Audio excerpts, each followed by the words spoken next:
Kanalımdan ve mutfağımdan herkese merhabalar. Bugün sizlere çok lezzetli, hafif ve kolay bir tarif vermek istiyorum. Tarifimize ilk olarak hamurumuzu hazırlayarak başlayalım.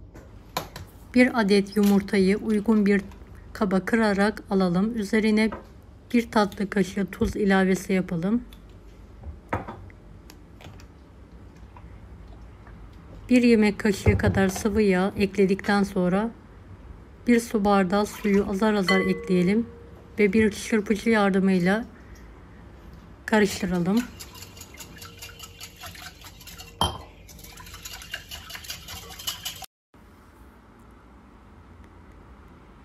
Evet, unu azar azar ekleyerek orta sertlikte ele yapışmayan bir hamur yoğuralım. Toplamda 3,5 su bardağına yakın un kullandım.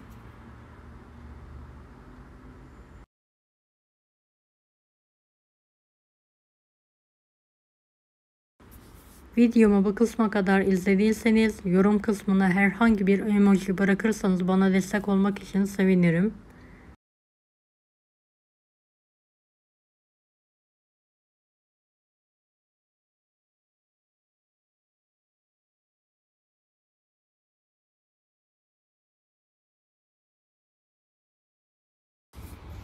Hamuru toparladıktan sonra 2-3 dakika daha yoğurmaya devam edelim tezgah üzerinde.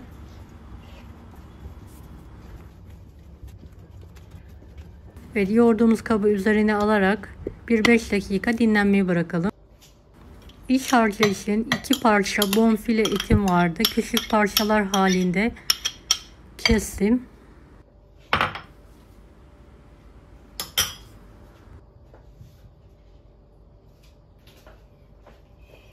Bir adet küçük doğranmış kuru soğan, bir adet küçük doğranmış patates, bir adet küçük doğranmış kabağı da aynı kaba alalım.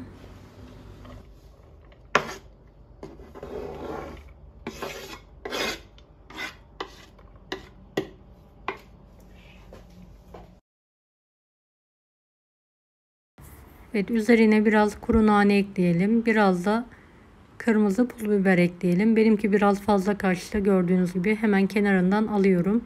Biraz da karabiber ekleyelim. Çok az doğranmış dereotu, bir yemek kaşığı tuz, bir miktar da zeytinyağı gezdirelim ve elimizde tüm malzemeyi güzelce karıştıralım.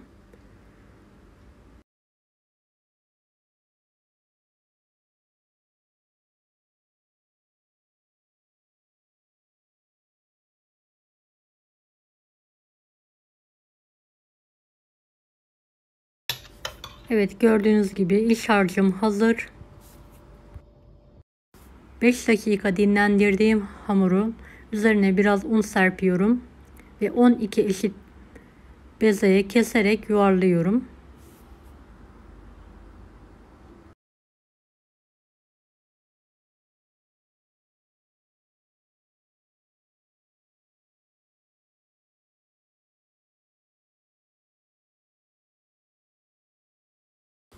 Evet, son bezemi de yuvarladıktan sonra biraz un serperek küçük bir oklava yardımıyla orta incelikte bezemi açıyorum.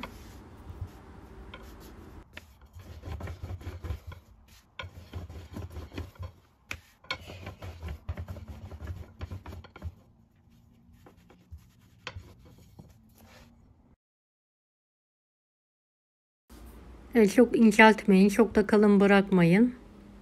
Bu incelik yeterlidir. Üzerine çok az sıvı yağ sürelim, her tarafına gelecek şekilde.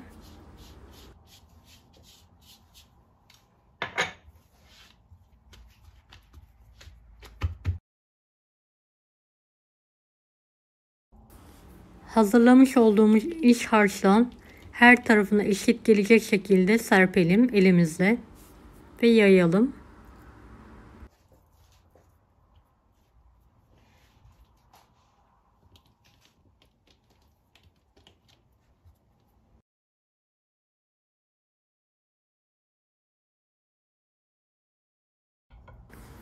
Oklavaya saralım ve büzdürelim iki taraftan.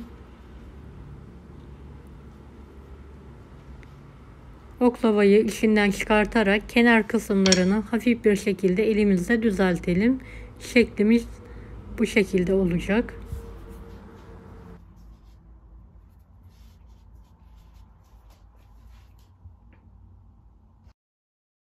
Evet, diğer bezelerimi de aynı kalınlıkta açtım ve üzerlerine yağ sürüyorum. Birkaç tanesini açtıktan sonra şekil veriyorum gördüğünüz gibi. Evet, hepsine eşit bir şekilde iç harcını pay ediyorum.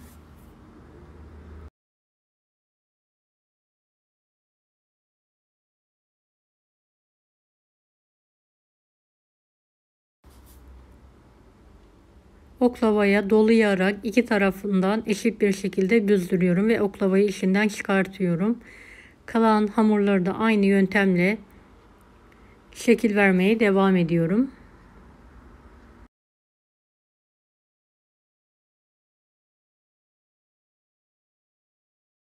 Evet, kalan bezelerimi açmaya devam ediyorum.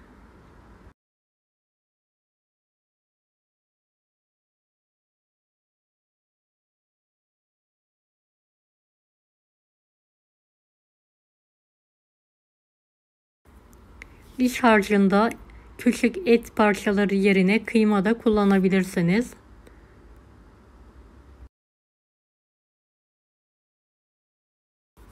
Evet, son bezelerime de oklava ile büzerek şekil vermeye devam ediyorum. Gördüğünüz gibi.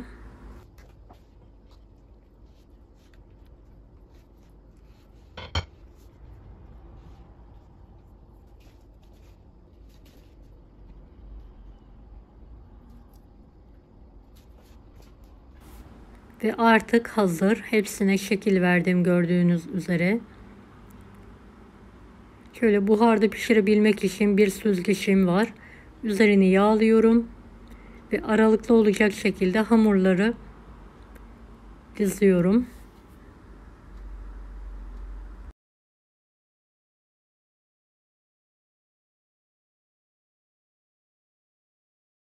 Ve diğer buharda pişirme aparatımı da yağlıyorum. Ve hamurlarımı üzerine alıyorum. Artık pişmeye hazır. Tencerelere sıcak su koydum. Üzerlerine hamurlarımı alıyorum. Kapaklarını kapatarak kaynatmaya bırakıyorum.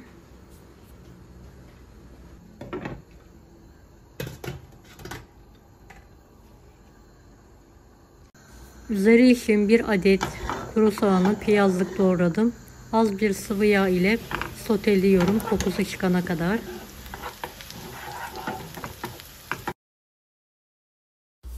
Üzerine 2 adet rendelenmiş kabağımı ekliyorum. Yüksek ateşte sulandırmadan soteliyorum.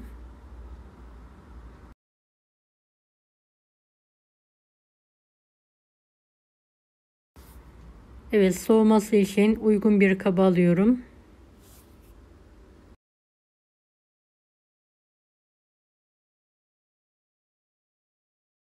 Üzerine yarım kase ceviz ekliyorum. Biraz mayonez, bir yemek kaşığı dolusu da yoğurt ekledikten sonra karıştırıyorum.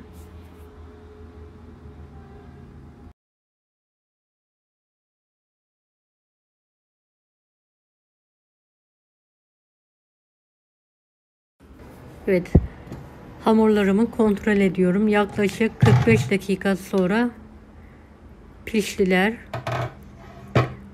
İç harcı ve hamuru gayet güzel pişti. Altını kapatarak artık servise hazırlıyorum.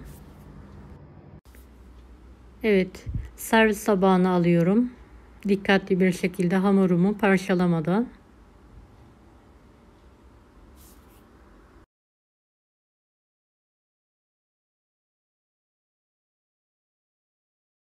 Üzerine tereyağlı toz biber gezdiriyorum.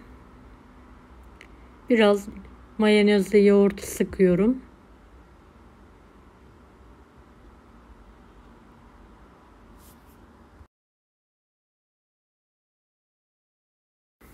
Hazırlamış olduğum kabakları üzerlerine pay ediyorum.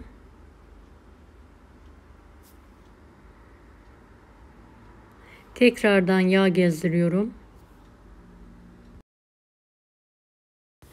Kuru nane ve pul biberle en son servise hazırlıyorum.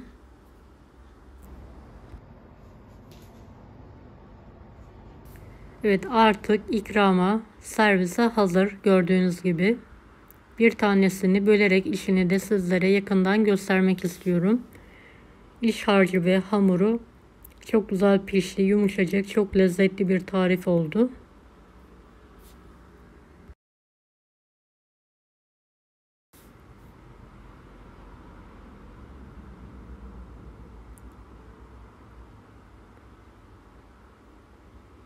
Evet, deneyecek olanlara şimdiden kolaylıklar dilerim. Kanalıma ücretsiz abone olmayı unutmayın.